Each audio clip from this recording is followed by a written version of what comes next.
So it was a frustrating loss for world number one Novak Djokovic to Spain's Roberto Bautista Agut in the semi-finals of the Shanghai Masters, but that does little to dent the Serb's amazing season that included 2 Grand Slam trophies at the Australian Open and the French Open, bringing his total up to 12 and making him only the 8th man to ever collect the career Grand Slam. Earlier, he joined Mike Fox to talk about tennis and leaving his footprint not just on the court, but on the world.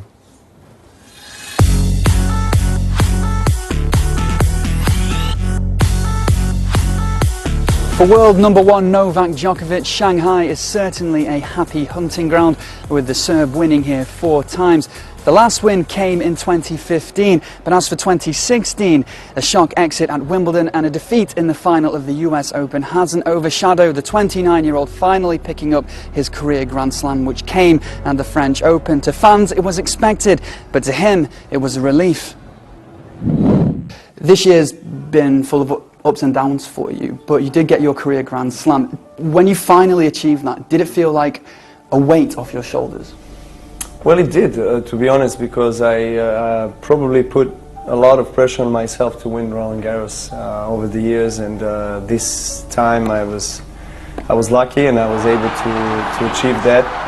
Of course, not just by myself, but with great support of my team and you know, the family and people around me, and it was very fulfilling. It was very fulfilling. It was satisfying, but on the other hand, it was also it also took a lot out of me. It drained me, and emotionally, it took me a lot of time to really regroup.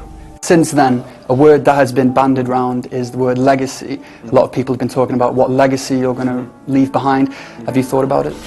It's a good question, because I don't think that the only legacy and the right legacy is only through winning tennis matches and trophies. So I always try to have in the back of my mind the fact that people remember you, you know, for the person that you are, and for somebody that has really taken the responsibility and used his success on the tennis court as a platform to really make a difference in society, in the world, and as big or as small that world is. So, you know, that's kind of my mindset. I want to leave my legacy that is larger than just winning tennis matches. That leads me on to this question, because you do a lot of things off the court, such as your foundation and things like that. And recently you were in your hometown with your home court, and you posted a video on Facebook, quite emotional, yes, quite from the heart, really. This is my favorite tennis wall in the entire world. Our parents used to run this place, this little tennis club, for some years. For me, it's probably the most beautiful tennis club in the world. So now we're gonna play a little tennis up against the wall, and we're gonna kind of refresh our memories.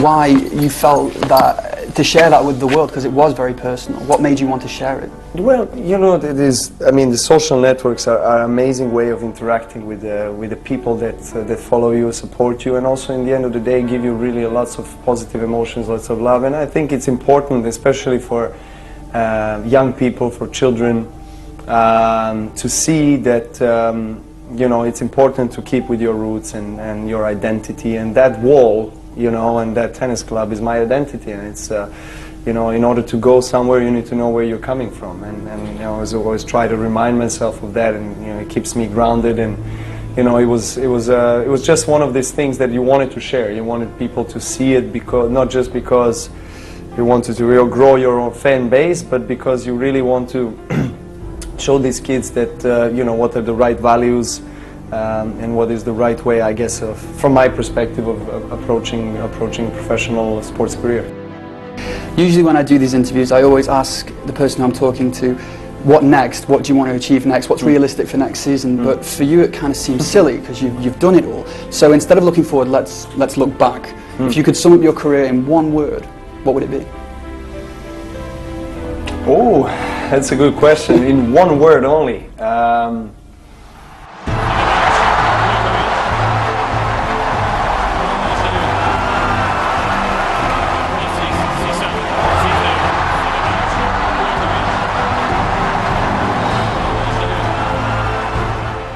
I would choose maybe two words: pride and gratitude.